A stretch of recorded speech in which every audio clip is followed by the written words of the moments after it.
में से आज हम सीखेंगे कलाम पाक में लिखा है, जो हवाला भी हमने सुना, उसकी पहली आयत को आप सबके लिए पढ़ता हूँ कि फिर उसी दिन जो हफ्ता का पहला दिन था, शाम के वक्त जब वहाँ के दरवाजे जहाँ शागिर्द थे यहूदियों के डर से बंद थे, यीशु आकर बीच में खड़ा हुआ और उनसे कहा, तुम्हारी सलामती हो। आमीन भाई। तो आज हमारे लिए मेरे चीज़ों जो मौका और वक्त है थोड़ी देर सीखने के लिए वो ये है कि खुदा का कलाम फरमाता है, खुदावंद यीशु मसीह ये फरमाते हैं अपने शागिर्दों से, अपने मानने वालों से, खुदा के बेटों और बेटियों से, मसीह के पैरोकारों से कि तुम्हारी सलामती हो। मेरे चीज़ों ये बड़ा गहरा लफ्ज़ है। आज हम कलाम खुदा में से इस बड़े भेद को सीखेंगे। जैसा कि आप जानते हैं कि हमारे टेलीविज़न चैनल का नाम भी जो है वो प्रिंस ऑफ पीस है, और आपको पता है कि जिन दिनों क्रिसमस के एयाम होते हैं उन दिनों इस नाम का बड़ा चर्चा होता है, क्योंकि कहा जाता है कि उसका नाम अजीब मसीह खुदाए कादर अबदियत का बाप और सलामती का शहजादा होगा, यानी प्रिंस ऑफ पीस होगा, सलामती का सफीर होगा, सलामती का शहजादा होगा। इसलिए मेरे अजीजों हम इन बातों के लिए खुदा की शुक्रगुजारी करते हैं। और फिर हम ये भी देखते हैं कि जब खुदावंद यीशु मसीह पैदा हुए उस वक्त भी यही गीत जो है वो गाया गया था, क्योंकि यहाँ पे जो सलामती का लफ्ज़ है ये बहुत गहरा लफ्ज़ है। और जब हम पुराने अहदनामा में देखते हैं तो वहाँ पे इसके लिए शालूम का लफ्ज़ इस्तेमाल होता है, और आज कई बच्चों का नाम भी शालूम रखा जाता है, जिसका मतलब सलामती होता है। और जब हम फिर देखते हैं कि उसी से जो ये हमारा सलाम है वो अक्स किया गया, और खुदा का कलाम ये बयान करता है कि ये बड़ा जामे लफ्ज़ है, और उर्दू में इसके लिए बेशुमार अल्फाज जो हैं वो इस्तेमाल किए गए हैं। इसी सलामती के लफ्ज़ के लिए सरफराजी का लफ्ज़ भी आता है, कामयाबी का लफ्ज़ भी आता है, सेहतयाबी का लफ्ज़ भी आता है, तंदुरुस्ती का लफ्ज़ भी आता है, और मेरे लिए अजीज़ों खैर सगाली का लफ्ज़ भी आता है, इत्मीनान का लफ्ज़ भी आता है, तसल्ली का लफ्ज़ भी आता है, और बहाली का लफ्ज़ भी आता है। ये देखिए कितने मफ़हूम हैं। कामलियत का लफ्ज़ जो है वो भी इन्हीं मानों में इस्तेमाल किया जाता है।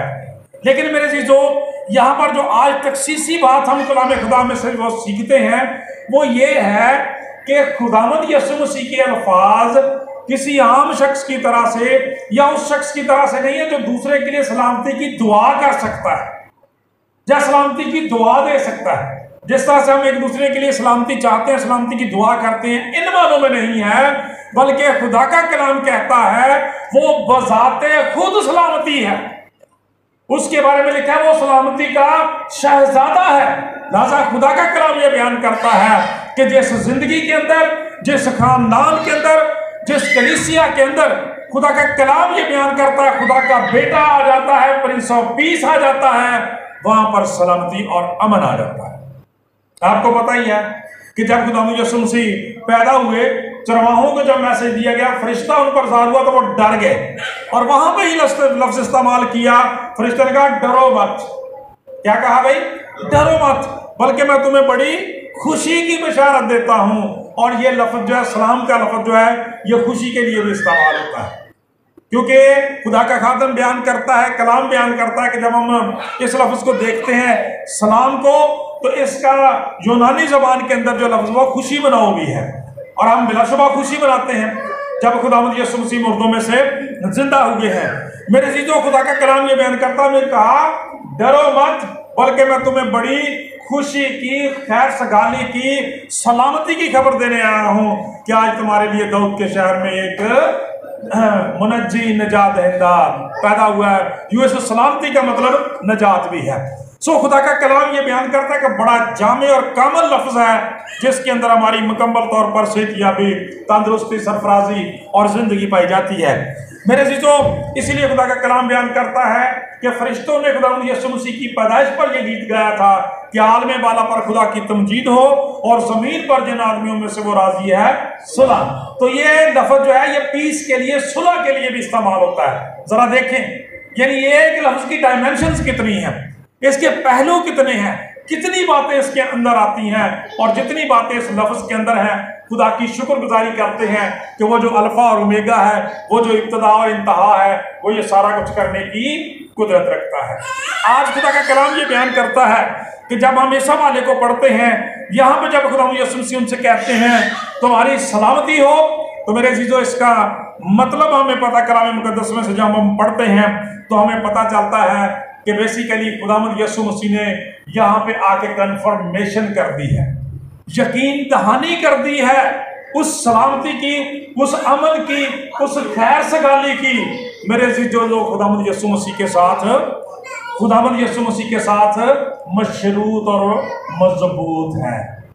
आमीन जी। खुदा का कलाम ये बयान करता है जिस तरह से लिखा है कि जिसके पास बेटा है उसके पास जिंदगी है, जिसके पास सलामती का शहजादा है उसके पास सलामती है। और आज आप पूरी दुनिया के अंदर देखें कितनी कितनी बड़ी ऑर्गेनाइजेशंस हैं, कितने कितने बड़े अदारे हैं, कितने कितने बड़े चैनल्स हैं, टेलीविजन चैनल्स हैं, और कितना मीडिया जो है वो किस कदर दुनिया में अमन के लिए, सलामती के लिए, बरकत के लिए, बहाली के लिए काम कर रहा है। लेकिन इसके बावजूद मेरे अजीजों दुनिया के अंदर अबतरी परेशानी और दहशत और खौफ पाया जाता है। लेकिन खुदा की शुक्रगुजारी करते हैं कि वो लोग मुबारक हैं जिनको ये मैसेज दिया जाता है कि खुदा का कलाम ये बयान करता है, खुदावंद यीशु मसीह ने फरमाया, लिखा है कि तुम्हारी सलामती हो। जब हम इस हवाले को देखते हैं, इस आयत के पस मंजर को देखते हैं, इस कॉन्टेक्स्ट को देखते हैं जिसमें यीशु मसीह ने यह खुशखबरी दी है कि तुम्हारी सलामती हो, तो मेरे अजीजों वो ये है कि खुदा का कलाम बयान करता है कि जब यीशु मसीह को मसलूब कर दिया गया, आप मर गए, सलीब पर जान दी, आपको दफन कर दिया, तो खुदा का कलाम बयान करता है कि शागिर्द, यहाँ पे लिखा हुआ है कि शागिर्द वहां के दरवाजे जहां शागिर्द थे यहूदियों के डर से बंद थे। खुदा का कलाम ये बयान करता है कि शागिर्द बहुत डरे हुए थे, बड़े खौफजदा थे, बड़े गमजदा थे, और अब वो एक तरह से छुप के बैठे हुए थे एक जगह पे, और हम अंदाजा लगा सकते हैं कि अब वो क्या बातें करते होंगे, क्योंकि ऐसा वाकया तो तारीख में पहले हुआ नहीं। अगरचे खुदावंद यीशु मसीह ने पहले कह भी दिया था कि जरूर है कि जितनी बातें इब्ने आदम के हक में लिखी हैं वो पूरी हों, और वो तीसरे दिन मुर्दों में से जी उठेगा। लेकिन इंसान होने के नाते से और रोमियो के जुल्म स्तम की वजह से, सारी सूरत की वजह से वो एक दफा वक्ती तौर पर जरूर गमजदा हो गए, परेशान हो गए, डर गए और घबरा गए। और मेरे अजीजों दरवाजे बंद किए हुए हैं, और वहां पे शायद वो ये बातचीत कर रहे होंगे कि अब तो सारा कुछ खत्म हो गया है, सारा कुछ खत्म हो गया है, अब हमें अपने काम की फिक्र करनी चाहिए। क्योंकि जब हम अगले हवाला जात देखते हैं तो फिर हमें पता चलता है कि जैसे पतरस रसूल थे, दूसरे रसूल जो थे वो दोबारा से मछलियां पकड़ने के लिए अपने अपने कामों पर जा चुके थे। तो खुदा का कलाम ये बयान करता है, इसी तरह से जो दूसरे शागिर्द थे वो भी अपने अपने गांव की तरफ, अपने अपने घरों की तरफ जाने का सोच रहे थे। सादा लफ्जों में हम ये भी कह सकते हैं कि अब वो बहुत डरे हुए थे, गमजदा थे, और अब वो अपनी जान बचाने की फिक्र कर रहे थे, क्योंकि खुदावंद को वो पहले ही छोड़कर जा चुके थे। लेकिन मेरे अजीजों खुशी की खबर ये है कि अगरचे शागिर्दों ने खुदावंद को छोड़ दिया, मगर खुदावंद ने उन्हें नहीं छोड़ा। अगरचे वो खुदावंद को भूल गए, मगर खुदावंद ने उन्हें नहीं भूले, खुदावंद ने उन्हें हमेशा याद रखा है। लिहाजा खुदा का कलाम यहाँ पे बयान करता है, पहली तो उस वादे की तकमील देखें इस वाक्य के अंदर। वो वादा कौन सा कि जहां 2 या 3 मेरे नाम कि मैं जमा हो जाते मैं उनके बीच में हूं। और यहाँ पे कितने खूबसूरत लफ्ज लिखे हुए हैं। देखा है कि यहूदियों के डर से बंद थे, यीशु आकर बीच में खड़ा हुआ और उनसे कहा तुम्हारी सलामती। तो यहाँ पर खुदा का कलाम बयान करता है, पहले तो यीशु मसीह के उस जलाली बदन के बारे में लिखा हुआ है मेरे अजीजों, कि वही बदन था। खुदा का कलाम कहता है, और खुदा का पाक कलाम बयान करता है, लेकिन अब इस कदर जलाली हो गया है कि दरवाजे बंद भी हैं, खिड़कियां बंद भी हैं, दीवारों में से निजात दहिंदा जब वो गुजर जाने की कुदरत रखता है, क्योंकि अब उसका बदन जो है वो जलाली हो चुका है। आमीन।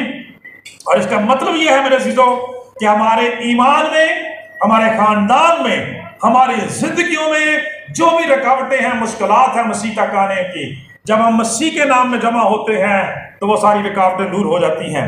खुदा का पाक कलाम बयान करता, खुदा यीशु मसीह ने यह वादा पूरा किया, और आज भी उसकी शुक्रगुजारी करते हैं कि जब हम चर्चेस में, अपने घरों में, अपनी शख्सी जिंदगी में खुदावंद को पुकारते हैं, खुदावंद अपने वादा के मुताबिक हमारे दरमियान हमारे बीच में, हमारे दरमियान में आ मौजूद होता है। खुदा की शुक्रगुजारी करते हैं। खुदा का पाक कलाम ये बयान करता है, यहाँ पे एक और खूबसूरत बात जो सीखने की है वो ये लिखा कि फिर उसी दिन जो हफ्ता का पहला दिन था, यानी इतवार का दिन था मेरे अजीजों, और इतवार का दिन जो है ये हफ्ते का इख्तिताम नहीं है। अगर चूंकि इस दिन छुट्टी होती तो हम समझते हैं शायद ये हफ्ते का आखिरी दिन है।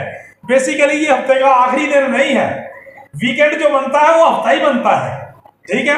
ये हफ्ते का पहला दिन जो है, तो खुदा का कलाम ये बयान करता है हफ्ता जो है वो हफ्ते वाले दिन ही खत्म होता है। कैसी खूबसूरत बात है। लेकिन ये हफ्ते का पहला दिन होता है, लेकिन हमने इसको छुट्टी का दिन बना लिया मेरे अजीजों। खुदा का कलाम कहता है ये खुदा की इबादत का, परस्तश का।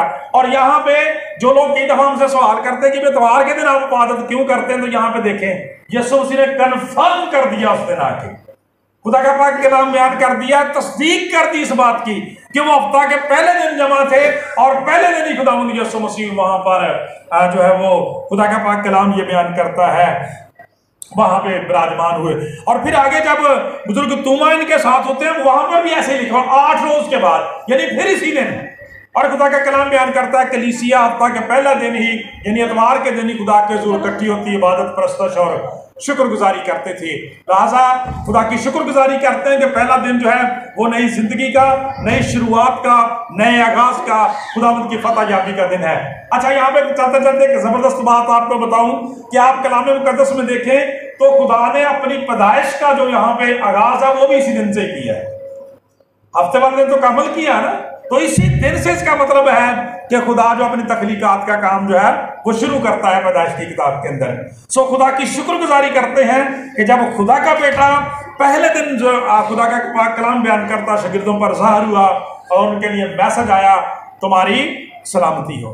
तो यहाँ पे जो पहली दफा कहा तुम्हारी सलामती हो, तो ये यीशु मसीह ने बेसिकली इस फियर को दूर किया, उस डर को दूर किया, उस खौफ को दूर किया, उस बेयकीनी को दूर किया जो उनकी जिंदगियों के अंदर आ गई थी। जो बेयकीनी उनकी जिंदगियों के अंदर आ गई, जो डर और खौफ आ गया था कि अब तो भी सारा कुछ खत्म हो गया है, अब तो कुछ बाकी नहीं रहा, अब सारी सलामती जाती रही है, सारी अबतरी परेशानी उनकी जिंदगियों में आ गई है। खुदावंद यीशु मसीह इसलिए जाहिर हुए ताकि उस खौफ को दूर कर दें मेरे अज़ीज़ों। आज भी हम इंसान होते हुए तरह तरह के खौफ जो अपनी जिंदगियों में रखते हैं, कई तरह की दहशतें हमारी जिंदगियों के अंदर, कई तरह की वहशतें हैं, कई तरह की परेशानियां हैं मेरे अज़ीज़ों। मुस्तकबिल के खौफ इंसान को अपनी लपेट में लिए हुए हैं, लेकिन शुक्रगुजारी खुदा का बेटा कहता है तुम्हारी सलामती हो। जोरदार तालियां लगाएं इस बात के लिए। अच्छा, मैं बात ये कर रहा हूं कि जब हम खुदा यीशु मसीह की जिंदगी को देखते हैं, उनके पैदा होने के वक्त ये कहा गया था डरो मत, मैं तुम्हें सलामती की खबर देता हूं, खुशी की खबर देता हूं। तो जब यीशु मसीह मुर्दों में से जिंदा हुए तो इसका मतलब है इसको कंफर्म कर दिया, पक्का कर दिया इस बात को, उस डर को, वहम को दिल से, शक को दिल से निकाल दिया कि मसीह यीशु के होते हुए कोई गम, कोई परेशानी, कोई मुश्किल, कोई वबा, कोई मुसीबत आपको परेशान कर सकता है। मेरे अज़ीज़ों, जिनके अंदर खुदा के बेटे का इत्मीनान होता है, और खुदा यीशु मसीह ने अपनी जिंदगी में भी ये कहा, खिदमत में भी ये कहा था, खिदमत में भी ये कहा था कि मैं अपना इत्मीनान तुम्हें दिए जाता। और खुदा का इत्मीनान जो समझ से बिल्कुल बाहर है, खुदा का कलाम बयान करता है, वो तुम्हारे दिलों पर हुकूमत करे और तुम्हारे दिलों और ख्यालों को खुदावंद में महफूज रखे। आमीन। यानी जब खुदा का बेटा हमारी जिंदगियों में आ जाता है, असल में मसला मेरे अज़ीज़ों पता क्या होता है कि हम ये प्रैक्टिस नहीं करते जिंदगी के अंदर कि अपनी मुश्किल को, परेशानी को खुदा के बेटे को नहीं बना रहे। और कहते हैं ना कि पूरे महल्ले नूं असीं दस्सिया हुंदा कि सानूं की परेशानी है, तो खुदा नूं नहीं दस्सिया हुंदा जाके, चर्च के अंदर नहीं, खुदा के खादमां नूं नहीं दस्सिया हुंदा जिथों सानूं दुआ मिलनी हुंदी, जिथों साडा मसला हल होना हुंदा। पूरे इस तरह नहीं, बल्कि खुदा का कलाम ये बयान करता, कन्फर्म कर दिया, उस डर को, खौफ को जिंदगी में से निकाल दिया। ये क्या है? ये सलीब खौफ ही थे ना, सजा खौफ ही थे ना, कील खौफ ही थे, कांटे खौफ ही थे, मौत खौफ ही थी, कब्र खौफ ही थी, वो पत्थर खौफ ही था, रोमी हुकूमतों की मोहरें खौफ ही थी। लेकिन खुदा का कलाम बयान करता उन सब पर फतह याबी का शादियां ना बचाया और कहा, ऐ मौत तेरी फतह कहाँ रही, ऐ मौत तेरा डंग कहाँ रहा। मेरे अज़ीज़ों, ये है वो अमन, ये है वो इत्मीनान, ये है वो तसल्ली, ये है वो तकवीयत, ये है वो यकीन दहानी जो खुदा का बेटा हमें देना चाहता है और उसके नाम के साथ मशरूत है। क्योंकि याद रखें, मैंने शुरू में कहा कि यीशु मसीह सलामती का पैगाम नहीं देता, वो बजाते खुद सलामती है, उसके अंदर सलामती है, वो बजाते खुद सलामती का, इत्मीनान का, तसल्ली का सर चश्मा है। मेरे चीजों खुदा का पाक कलाम बयान करता, जब अपनी खिदमत के अंदर थे तो देखें कैसी कैसी वबाओं ने, बीमारियों ने इंसान को घेरा हुआ था। लाइलाज अमराज ने अजीरन बना दी थी जिंदगी इंसान की। लेकिन जैसे ही आए, अपनी खिदमत का ऐलान आम करते हुए फरमाया, खुदावंद का रूह मुझ पर है, उसने मुझे गरीबों को खुशखबरी देने के लिए भेजा है। उसने मुझे भेजा है कि मैं कैदियों को रिहाई, अंधों को बिनाई पाने की खबर सुनाऊं, कुचले हुओं को आजाद करूं और खुदावंद के साले मकबूल की मुनादी करूं। ये जो कुचले हुए थे, ये जो अंधे थे, ये जो असीरी में थे, मेरे जो गरीब थे, खुदा का कलाम ये बयान करता है, दुदकारे हुए, रद्द किए हुए लोग थे, परेशान थे, वबाओं बीमारियों के मारे हुए थे, बुरे हालात के कुचले हुए लोग थे। खुदा का बेटा जिस जिंदगी में गया वहां पर सलामती और अमन आ गया है। आज इसलिए दुनिया के अंदर सलामती और अमन नहीं है कि उनके पास खुदा का बेटा नहीं है, अमन का बानी नहीं है, सलामती का शहजादा नहीं है। खुदा का कलाम बयान करता है, पहली बात यह कह के कि तुम्हारी सलामती हो, कंफर्मेशन की। खुदा का कलाम कहता है डर और खौफ को दूर किया, और फिर कहा, और ये कहकर उसने अपने हाथों और पसली को उन्हें दिखाया, बस शागिर्द खुदा उनको देखकर खुश हुए। अब उनका सारा खौफ जाता रहा था। फिर यीशु मसीह ने कंफर्मेशन करने के लिए कि मैं ही हूं, मुर्दों में से जिंदा हो गया हूं, अपने हाथ दिखाए। खुदा का पाक कलाम बयान करता है, वो जख्म दिखाया जो उनकी पसली में लगा हुआ था। और खुदा का पाक कलाम उनके बयान करता है, जब उन्होंने ये देखे तो खुदा का पाक कलाम बयान करता वो देखकर खुश हुए। और मैंने आपको उस दिन भी ये बात बार बार दोहराई थी कि इसलिए लोग इस बात से शक में थे, परेशानी में थे कि ये दुनिया में पहला और आखिरी वाकया ही था। ऐसा ना कभी पहले हुआ और ना कभी होगा। खुदा का कलाम ये बयान करता है कि कोई शख्स मर जाए, जिंदा हो जाए, फिर अब्दुल्लाबाद जिंदा रहे, ये सिर्फ एजाज खुदा के बेटे को है। खुदा का पाक कलाम ये बयान करता है, वो खुश हो गए। और फिर लिखा है, यीशु ने फिर उनसे कहा, तुम्हारी सलामती हो, जिस तरह बाप ने मुझे भेजा है उसी तरह से मैं भी तुम्हें भेजता हूं। मैं कहता हूं, शायद गुड फ्राइडे वाले दिन भी आपसे ये बात की हो कि आप कभी गौर किया करें कि जब हम बुजुर्ग दानियल की जिंदगी को देखते हैं कि शेरों की मांग में डाला जाता है, सदरक मीशक अबदनगो को देखते हैं आग की भट्टी के अंदर डाले हुए हैं, शागिर्दों के बारे में पढ़ते हैं कि जेलों में डाले हुए हैं, लेकिन वहां पर भी वो खुदा की हमद के गीत गाते हैं। ये कैसे हो सकता है मेरे अजीजों? ये तब होता है जब हमारे अंदर इत्मीनान हो, तसल्ली हो, कायलियत हो, यकीन कामिल हो कि खुदा का कलाम बयान करता वो हमें फतह से भी बढ़कर गलबा देने की कुदरत है। जैसे बुजुर्ग अब्राहम के बारे में लिखा है ना कि इसहाक को क्यों कुर्बान करने के लिए चला गया, इसलिए कि वो जानता था कि मुर्दों में से भी जिंदा करने की कुदरत रखता है। आज हमारा भी ये ईमान होना चाहिए। शागिर्दों का ईमान पता क्या था? रसूल जो कहता है कि जिंदा रहना मेरे लिए मसीह है और मरना मेरा नफा है, मुनाफा है। मतलब वो ये सोचते थे, सादा लफ्जों में आज इसका मतलब ये बनेगा कि अगर हमें मसीह के लिए वफादार रहते हुए जानों के नजराने भी पेश करने पड़ते हैं तो ये सौदा महंगा नहीं है। क्यों? इसके जरिए से हम मरेंगे नहीं बल्कि हमेशा की जिंदगी में दाखिल हो जाएंगे। लिहाजा खुदा का कलाम मेरे अजीजों आज हमें यह सिखाता है कि खुदावंद यीशु मसीह जब मुर्दों में से जिंदा है तो खुदावंद यीशु मसीह की खाली कब्र उस सलामती की कंफर्मेशन करती है जो यीशु मसीह हम सबों के लिए रखता है। वो आज भी जिंदा है और आज भी बुलाता है उन सब लोगों को जो डिप्रेस्ड हैं, डिजेक्टेड हैं, परेशान हैं, कि थके मांदो, बोझ के दबे लोगों, हम मेरे पास आओ और मैं तुम्हें आराम यानी सलामती दूंगा। खुदा का कलाम बयान ये देखें कितनी खूबसूरत बात है।